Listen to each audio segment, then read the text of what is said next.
नमस्ते साथियों, आज के इस वीडियो में हम जानेंगे राजस्थान सामान्य ज्ञान के 10 महत्वपूर्ण क्वेश्चन जो कि अधिकतर परीक्षाओं में पूछे हुए क्वेश्चन हैं। तो फर्स्ट क्वेश्चन है, प्रसिद्ध कला पारखी एरिक डिक्सन द्वारा किस चित्र को भारतीय कला इतिहास की मोनालिसा कहा है? तो फर्स्ट ऑप्शन है बनी ठनी, सेकंड ऑप्शन है रागमाला, थर्ड ऑप्शन है बिलावल रागिनी और फोर्थ ऑप्शन है पिछवाइया। अगर हम इसका आंसर देखें कि भारतीय कला इतिहास की मोनालिसा किसे कहा है, तो इसका आंसर होगा बड़ी ठंडी चित्र को भारतीय कला इतिहास की मोनालिसा कहा गया है। सेकंड क्वेश्चन है, आदिवासियों में कटकी वस्त्र निम्न में से कौन पहनता है? तो ये क्वेश्चन राजस्थान पुलिस में आया हुआ क्वेश्चन है। तो ए ऑप्शन है पुरुष, बी ऑप्शन है अविवाहित युवतियाँ, सी ऑप्शन है विधवाएं और डी ऑप्शन है विवाहित स्त्रियां। अगर हम इसका आंसर देखें कि आदिवासियों में कटकी वस्त्र निम्न में से कौन पहनता है, तो इसका आंसर होगा अविवाहित युवतियां पहनती हैं और कटकी को पावली बात की ओढ़नी भी कहा जाता है। तो ये भी इम्पोर्टेंट है। थर्ड क्वेश्चन है, विवाह के समय वधू के लिए वर पक्ष द्वारा जो कपड़े आभूषण लाए जाते हैं उन्हें निम्न में से क्या कहा जाता है? तो ये भी बहुत ही महत्वपूर्ण क्वेश्चन है और बहुत बार एग्जामों में पूछा हुआ क्वेश्चन है।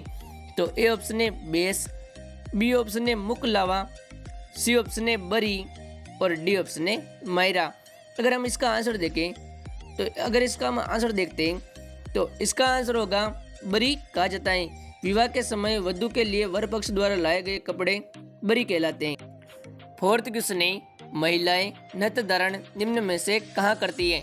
तो ए ऑप्शन है गले में, बी ऑप्शन है अंगुली में, सी ऑप्शन है अंगूठे में और डी ऑप्शन है नाक में। अगर हम इसका आंसर देखें कि महिलाएं नथ धारण कहाँ करती हैं, तो इसका आंसर होगा नाक में धारण करती हैं। तो ये भी बहुत बार एग्जामों में पूछा हुआ क्वेश्चन है। 5 क्वेश्चन है, किस प्रथा के अनुसार पत्नी अपने पति को छोड़कर किसी अन्य पुरुष के साथ रह सकती है? तो ए ऑप्शन है नाता प्रथा, बी ऑप्शन है डावरिया प्रथा, सी ऑप्शन है मौसर प्रथा और डी ऑप्शन है सामेला प्रथा। तो इसका आंसर तो ज़्यादातर लोगों को पता होता है कि किस प्रथा के अनुसार पत्नी अपने पति को छोड़कर किसी अन्य पुरुष के साथ रह सकती है। अगर इसका आंसर देखें तो आंसर होगा इसका नाता प्रथा के अनुसार पत्नी अपने पति को छोड़कर किसी अन्य पुरुष के साथ रह सकती हैं। तो यह भी इम्पोर्टेंट क्वेश्चन है। 6 क्वेश्चन है, बीकानेर की गायिका अल्लाह जिलाई बाई किस राग को गाने के लिए प्रसिद्ध थी? तो ए ऑप्शन है बसंती, बी ऑप्शन है जयजयवंती, सी ऑप्शन है मल्हार और डी ऑप्शन है मांड। अगर हम इसका आंसर देखें कि अल्लाह जिलाई बाई किस राग को गाने के लिए प्रसिद्ध मानी जाती है, अगर हम इसका आंसर देखें तो इसका आंसर होगा मांड गायिका कहलाती थी।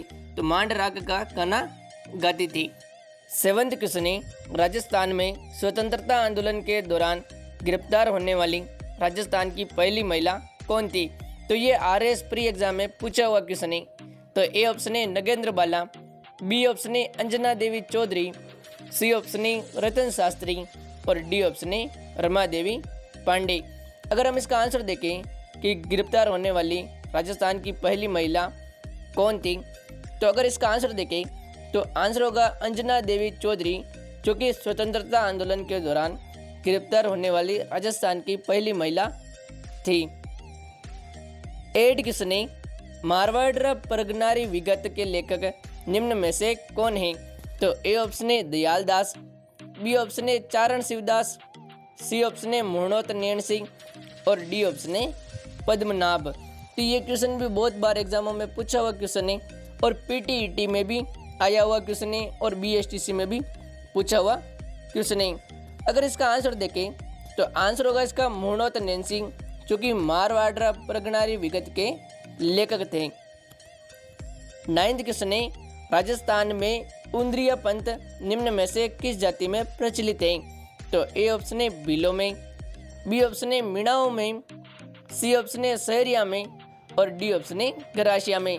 तो अगर इसका हम आंसर देखें कि राजस्थान में जो उंद्रिया पंथ चलता है वो किस जनजाति में प्रचलित है, तो इसका आंसर होगा भीलों में वह प्रचलित है। राजस्थान में उंद्रिया पंथ भीलों में प्रचलित है। अगला और अंतिम क्वेश्चन है, निम्बार्क संप्रदाय की मुख्य पीठ कहाँ है? तो ए ऑप्शन है किशनगढ़ में, बी ऑप्शन है इस्लामाबाद में, सी ऑप्शन है सालासर में और डी ऑप्शन है खेड़ापा में। अगर हम इसका आंसर देखें कि निम्बार्क संप्रदाय की मुख्य पीठ निम्न में से कहाँ स्थित है, तो इसका आंसर होगा इस्लामाबाद में स्थित है। अगर ये पूछ ले कि इस्लामाबाद कहाँ है, तो अजमेर ज़िले में स्थित है। तो आज की यूट्यूब क्लासेस में बस इतना ही। अगली क्लास में फिर एक न्यू वीडियो के साथ आपको मिलेंगे। धन्यवाद।